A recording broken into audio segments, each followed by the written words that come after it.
Hi viewers, இப்போ நம்ம பார்க்க போகிறது என்னென்னா பயிற்சி 7.4ல் 3வது வினா. கேள்வி என்ன கேட்குறாங்கன்னா, சைன் இன்வர்ஸ் எக்ஸின் விரிவை x-4இன் அடுக்குகளாக முதல் 3 பூஜ்ஜியமற்ற உறுப்புகள் வரை காண்கன்னு சொல்லி கேட்குறாங்க. x-4இன் அடுக்குகளாக தான் சொல்லியிருக்காங்க. ஆனால் இதில் வந்து மெக்லரின் விரிவா அல்லது டெய்லரின் விரிவான்ற அந்த வேர்டு இல்லை.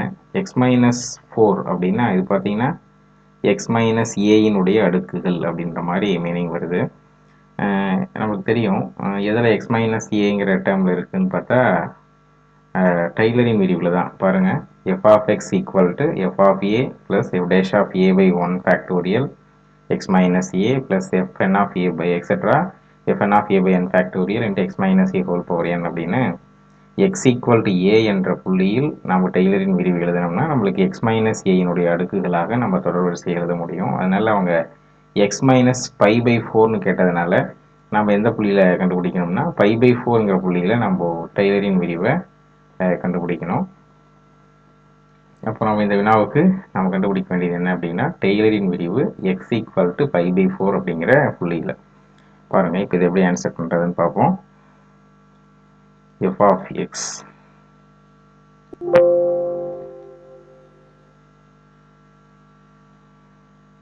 தீர்வு f of x equal to sin x. டெய்லரின் விரிவு எழுதணும்னா நம்மளுக்கு டிஃபரன்ஷியேஷன் வேணும். முதல் 3 பூஜ்ஜியமற்ற உறுப்புகள்னு சொல்கிறாங்க. அதனால் அட்லீஸ்ட் ஒரு 3 டெரிவேட்டிவாக செய்யலாம். f dash of x equal to sin x differentiate பண்ணால் cos x. அடுத்து f double dash of x cos x differentiate பண்ணால் minus sin x. f 3 dash of x minus sin x differentiate பண்ணால் cos x. xக்கு by by 4 போட்டால் எதுவுமே 0 ஆகாது. அதனால் இது நம்மளுக்கு 3 டைம் வந்துடும். நம்ம அடுத்து என்ன செய்யலாம், f of pi by 4 மதிப்பை கண்டுபிடிக்கலாம். f of pi by 4 equal என்ன வரும், sin pi by 4. sin pi by 4 மதிப்பு 1 by √2. அடுத்து f dash of pi by 4. f dash of pi by 4ங்கிறது என்ன, cos pi by 4. cos pi by 4 மதிப்பு அதுவும் 1 by √2 தான், cos 45 டிகிரி. அடுத்து f double dash of pi by 4 that is minus sin pi by 4. இப்போ minus sin pi by 4 மதிப்பும் 1 by √2 தான். அடுத்து f triple dash of pi by 4. f triple dashங்கிறது என்ன, minus cos pi by 4. அப்போ இதனுடைய மதிப்பு minus 1 by √2 தான். So தேவையான மதிப்பை கண்டுபிடிச்சிட்டோம். therefore x equal to pi by 4இல்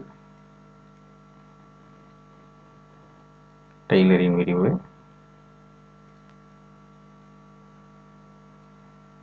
f of x equal to f of pi by 4 plus f dash of pi by 4 by 1 factorial into x minus pi by 4 plus f double dash of pi by 4 by 2 factorial into x minus pi by 4 plus f triple dash of pi by 4 by 3 factorial into இங்கே square வரும், x minus pi by 4 square, இங்கே x minus pi by 4 whole cube plus etc. இதான் வந்து x equal to pi by 4ல் டெய்லரின் விரிவு அப்படின்னு நம்ம சொல்கிறோம். ஸோ இங்கே sin x f of xங்கிறது என்ன, sin x. அப்போது f of pi by 4 என்ன வந்திருக்கு, 1 by √2 plus 1 by √2 by 1 factorial into x minus pi by 4 plus f double dash of pi by 4 என்னதான் 1 by √2 தான் by 2 factorial into x minus pi by 4 whole square plus f dash of pi by 4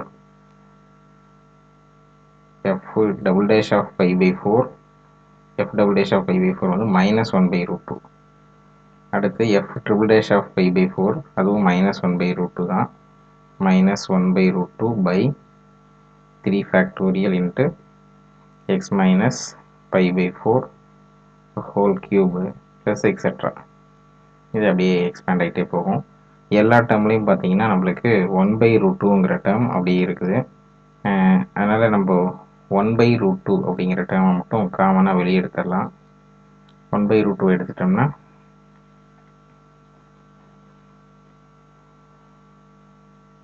by root 2 காமனாக எடுத்துட்டா என்ன வரும்? First டைமில் வந்து 1 plus 1 by root 2 போயிட்டதுனால x minus pi by 4 by 1 factorial plus இங்கே 1 by root 2 எடுத்துட்டாங்க. இப்போ ப்ளஸ் இன்ட்டு மைனஸ் என்ன வரும்?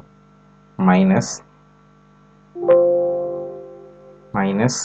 x minus pi by 4 whole square by 2 factorial. இங்கேயும் 1 by root எடுத்துட்டாங்க. ப்ளஸ் இன்ட்டு மைனஸ் மைனஸ் அப்படியே இருக்கும்.